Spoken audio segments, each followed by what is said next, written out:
नमस्कार दोस्तों, मैं सुनील कुमार आपका फिर से स्वागत करता हूं आपके अपने चैनल क्या ऐसा होता है में। दोस्तों, आप में से न जाने कितने लोग ऐसे होंगे जो काल सर्प दोष या पितृदोष से पूरी तरह से पीड़ित होंगे और आपकी स्थिति भी इतनी जटिल हो चुकी होगी कि बार-बार आप प्लान करते होंगे कि चलो मैं काल सर्प दोष का या पितृदोष का निवारण कर लेता हूं। अगर मैं बात करूं आपसे दोस्तों, जैसे कि सब लोग अच्छी तरह से जानते हैं कि काल सर्प दोष निवारण के लिए महाशिवरात्रि का त्योहार हो गया, नाग पंचमी हो गया या फिर सावन का महीना, ये बेहद महत्वपूर्ण होते हैं। जो लोग पहले से जानते थे वो लोग ऑलरेडी महाशिवरात्रि को काल सर्प दोष की पूजा करा चुके हैं। लेकिन जिन लोगों पर अभी काल सर्प दोष है उनके लिए बेहद महत्वपूर्ण बात यह है कि अपना रिजर्वेशन करवाने से पहले आपको सबसे पहले उसके मुहूर्त का विचार करना चाहिए। मुहूर्त मतलब वहां के जो पंडित जी होते हैं उन मुहूर्त को निकालते हैं, उनका पूरा पंचांग होता है, पूरे साल के वो पूरे मुहूर्त निकाल के रखते हैं। हम जब भी बिना मुहूर्त के त्र्यंबकेश्वर जाते हैं तो हमें बिना मुहूर्त के भी काफी बार पूजा करानी पड़ सकती है और पड़ जाती है, क्योंकि हम लोगों को जानकारी नहीं होती। हम लोग जानते नहीं मुहूर्त क्या होते हैं। हम तो ये जानते हैं कि भाई काल सर्प दोष की पूजा कहाँ होती है, भाई त्र्यंबकेश्वर में होती है। काल सर्प दोष की पूजा के बाद क्या होता है, भाई 40 दिन के नियम होते हैं। यही चीज जानते हैं, इससे ज्यादा हमें कोई जानकारी नहीं है। क्योंकि अगर कोई एक मंदिर है तो हम तो मंदिर में वहां पे दर्शन करने जाते हैं, कभी भी चले जाओ, भगवान बैठे हुए हैं। लेकिन दोषों के निवारण के लिए मुहूर्त बेहद महत्वपूर्ण होता है, क्योंकि आपके ऊपर जिस तरह का जो दोष था ना, उस दोष से आपको मुक्ति मिलने वाली है। और उस दोष के लिए जो वहां के वरदानी पंडित जी हैं, उन्होंने पहले से वहां पर एक पंचांग बना रखा है। वो पूरा एकदम पंचांग के अनुसार उनकी तिथियां निकालते हैं और उसी तिथि के अनुसार पूजा आपको करानी चाहिए। अभी मेरे पास कुछ दिन पहले फोन आया था, वो बता रहे थे कि मैं इतने तारीख को त्र्यंबकेश्वर जा रहा हूं और अगले दिन मुझे पूजा करानी है। भैया, आपको कैसे पता चला कि अगले दिन पूजा होगी? ये तो किसी को नहीं पता कि अगले दिन पूजा हो सकती कि नहीं हो सकती। अब वो रिजर्वेशन करा चुके और रिजर्वेशन कराने के बाद जब मेरी उनसे बातचीत हुई तो उनके रिजर्वेशन करवाने के पश्चात त्र्यंबकेश्वर पहुंचने में और त्र्यंबकेश्वर पहुंचने के बाद जो जिस तारीख को पहुंच रहे हैं उसके आने वाले 4 दिन तक मुहूर्त ही नहीं था। अब उन्होंने क्या किया, रिजर्वेशन कैंसिल कराना पड़ेगा।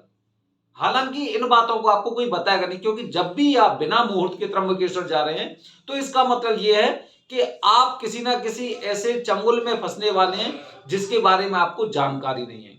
तो दोस्तों, मुहूर्त का विचार आपको अवश्य करना चाहिए। अच्छा, जो लोग महाशिवरात्रि को कालसर्प दोष की पूजा नहीं करा पाए हैं, वो धीरे धीरे करके उनका प्लान ये रहता है कि चलो ठीक है, मैं अगले महीने पूजा कराऊंगा, मैं 10 दिन बाद पूजा कराऊंगा, मैं 10 दिन बाद पूजा कराऊंगा। एक जो इंसान जो जो काल सर्प दोष से पीड़ित है, वो आज अगर मैं फरवरी की बात कर रहा हूं तो वो अगस्त तक इतना इंतजार नहीं कर सकता।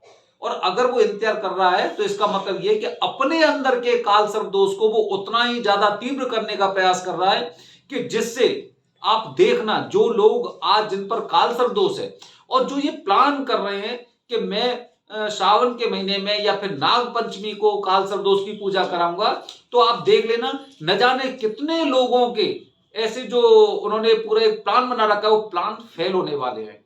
क्योंकि जिस तरह से वो काल सर्प दोष आपके ऊपर पूरी तरह से अंदर बसा हुआ है ना, वो अभी भी आपके अंदर से इसी चीज को कह रहा है कि भाई अभी पूजा मत करा, अरे अभी पूजा मत करा। और यही स्थिति आएगी कि जैसे ही सावन का महीना होगा तो कोई ना कोई आपको काम ऐसे लग जाएंगे, हो सकता है आपको बहुत अच्छी नौकरी लग जाए और हो सकता है कि आपके पास आर्थिक तंगी हो जाए। तो दोस्तों, जितना जल्दी दोष का निवारण जितना जल्दी हो जाता है उतना अच्छा रहता है। अरे सावन की बात है, नाग पंचमी की बात है, कोई बात नहीं, अगले साल करा लेंगे। कोई ऐसा तो है नहीं कि भाई अब मैं करा लूंगा तो उसके बाद नहीं करा सकता। इसीलिए इस तरह के कोई भी दोष अगर आपके अंदर है ना, तो उन दोषों को आप एकदम ऐसा मत समझिए कि वो दोष बहुत छोटे हैं। क्योंकि आपने देखा होगा घर परिवार में भी छोटी छोटी जो समस्या होती है ना, घर में एक बहुत बड़े विवाद का कारण बन जाती है। तो दोस्तों, इसी तरह मैं आपको बताने का प्रयास कर रहा हूं कि अपने दोस्त को छोटा मत समझिए। ऐसा मत समझिए कि भाई ये दोस्त आपके लिए कुछ भी नहीं है। ये दोस्त वो दोस्त है जिसने आपकी जिंदगी अभी भी ऐसी कर रखी है कि आपको यही समझ में नहीं आ रहा है कि मुझे क्या करना चाहिए और कब करना चाहिए। मैं पूजा कराने जाऊं या नहीं जाऊं, कब कराऊं, किनसे पूजा कराऊं। और बहुत से लोग तो ऐसे हैं जो पूरी तरह से आर्थिक तंगी के शिकार हो चुके हैं। तो दोस्तों, आप जल्दी से प्लान करिए, जल्दी से प्लान करिए। आप किसी सावन का इंतजार मत करिए, आप नाग पंचमी का इंतजार मत करिए, आप अमावस्या और पूर्णिमा का विचार मत करिए। सबसे पहले मुहूर्त को जानिए और मुहूर्त जानने के पश्चात जितना जल्दी हो सके उतना जल्दी आपको पूजा करानी चाहिए। पूजा किनसे होगी? वरदानी पंडित जी से, क्योंकि वरदानी पंडित जी की पूजा ही ऐसी होगी जो आपके लिए पूरी तरह से सफल होती है। पैसे का यह है कि पैसे देखो, अगर आप ग्रुप में पूजा कराते हैं तो 200-400 रुपए बचा लेंगे। अगर आप प्राइवेट पूजा कराए तो 4-5 हजार रुपए बचा लेंगे।